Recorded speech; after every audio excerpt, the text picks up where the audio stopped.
I'm here today with Barbara McBee. I'm so honored and excited to introduce you to Barbara. She is one of the storytellers that are going to be joining us on October 21 and 22 for the Third Act Quest Stories Alive event. Barbara is a former news director and reporter, and now she is telling her own stories. She's originally from California, now lives in Chicago. But as she said, and she shared with me earlier, she is a global citizen. As a SGI Nichiren Buddhism practitioner, very good. She is at home everywhere. As a storyteller and author, her adventures are very numerous, and as she lines up her story for the event in October, it's gonna take a lot of mulling over to decide which she'll share. But her adventures include Fillet of Solo, This Much Is True, Goodman Theatre Playbuild, Intergens and GeNarrations. I will include a little bit more information and links to those in her bio as well. She's also the author of 2 books, The Art of Making Stone Love Stone. Oh my gosh, I love that title. And From a Place to Behold. And she's responsible and involved in the Goodman Theatre Stories collection. So welcome today, Barbara. Thank you so much, Diana. So leading up to the storytelling event, I thought it would be fun to learn a little bit more about the storytellers. And one of the defining questions or interesting questions I like to ask is for you to share one or more, if you'd like, of the defining moments of your life, those ahas or events and disruptions that send you on a different path, and that you now, as you get older and connect the dots, have brought you to this beautiful third act you're living. There have been many. Dastardly girlfriends and loved ones, loss of my home, leaving home at a young age, and succeeding and delighted to do so. And a car accident, which is at the moment what my story will be. Wow. Well, share a little bit about the car accident and the fallout and the aha that you have been able to uncover. I was told I would never walk again. And as a trained ballerina, and that was my goal at 21, 15 years under my belt as a ballerina and very dedicated to it. And so my story is the determination to carry forward with new goals when this was my total, complete dedication. And I was given a virtual death sentence at 21. So tell us a little bit about how you navigated that time and that unexpected sort of devastation at that early age. I believed that my mother had taken the first part of my life and now it was up to me. And I was determined to prove doctors wrong. And I did. Wow. I did. Dancers know their body more than anyone else on the planet. And I mean, every nuance, every muscle, every ligament, and we know how far we can push it, and we know what it can do and beyond what it can do. That's part of our training. We know this, and we must. Standing in toe shoes is completely unnatural. It's almost like foot binding. But we have learned to move that way and appear effortless. I've had 2 or 3 surgeries on each foot. I could no longer wear toe shoes, but I am walking. Yeah, well, that's good. That's beautiful. So the resilience, you flexed your resilience muscles pretty pretty strongly and gracefully, I'm sure, as a dancer. So I don't know. You'll see. I don't know if it was that graceful. So tell me also about this dance experience, what this is, and the car accident, what this unearthed in you, and that you hold on to today as such, probably quite life affirming, but also it must make you very sound in the way you take your life or live. Determined. I knew once I decided and I had a goal, I was determined to make that happen. The end. There was no, and especially if one tells me that I cannot and will not,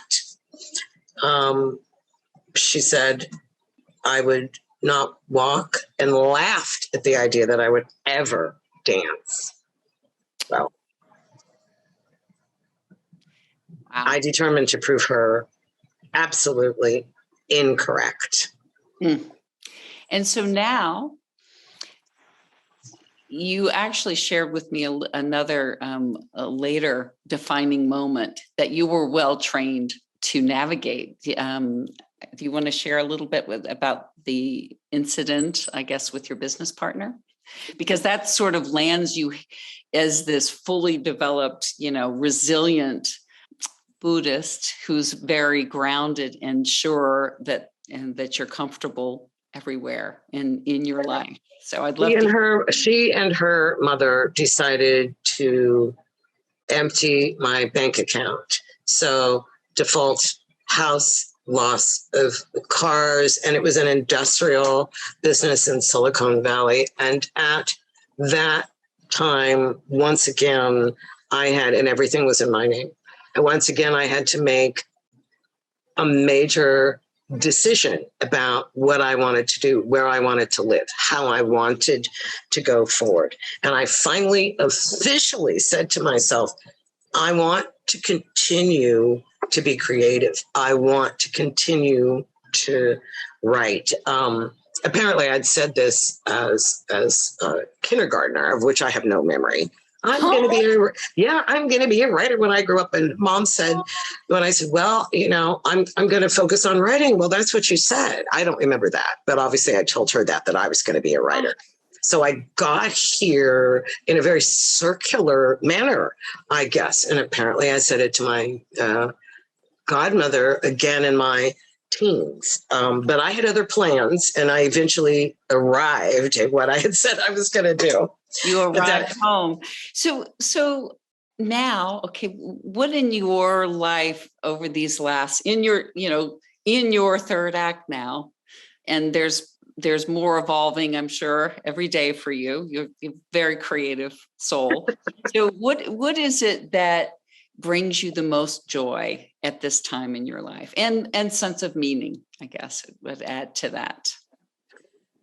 Writing, encouraging others, sharing my life with others, where the initial time was absolutely horrifying. I mean, it was different to be behind the scenes and sharing, engaging other people as you are right now to share. Very different when you stand in front of a room who's very expectant about what you're about to say. And I didn't know whether I was going to throw up or faint or, my knees were knocking. I had to sit down for a minute and pull it together. And I decided, this is my mission. I have to do this. I hope there's something here for you. And if not, it's okay. I have to do this. I have to do this. Now there's no nausea. There's no nerves. I have to do this. It's like learning how to walk again. I have to do this. And I think painters paint, dancers dance, writers write.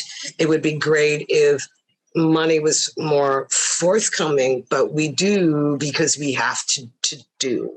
It's a part of us, and I've had work that fueled my ability to keep writing where I wasn't getting paid. I don't believe that artists can and should starve. Ideally, you want to make a living somehow on whether it's your writing, your dancing, your painting. But until you do, it's great to keep a roof over your head. To all the waitresses out there, yes, got to keep a roof over your head, and it's honorable work. Well, it's almost like at this stage of our lives, as I like to say, after 50 or more years on this planet, if you know what you have to do, you are blessed, you are eternally grateful. But if you do not allow yourself to at least embark and try it over and over to do it, then what is your life anyway, right? I think that courage to take a leap of faith and follow your heart is why, it's so inspiring to hear stories like yours. And in my case, every door that's slammed, every loss, every struggle forced me here until I finally had to say, I think I'm supposed to do this. I think I have to do this. I really didn't just get up one morning that I can recall and say, I'm going to write. Well, what does a 5-year-old know if I said that? What do they know? It was sort of a pixelated, magical thing that came from the universe. But I had made a cause that doors shut, accidents happened, traumas came, and I arrived, skidded in with a great deal of joy about doing, obviously, what I need to be doing.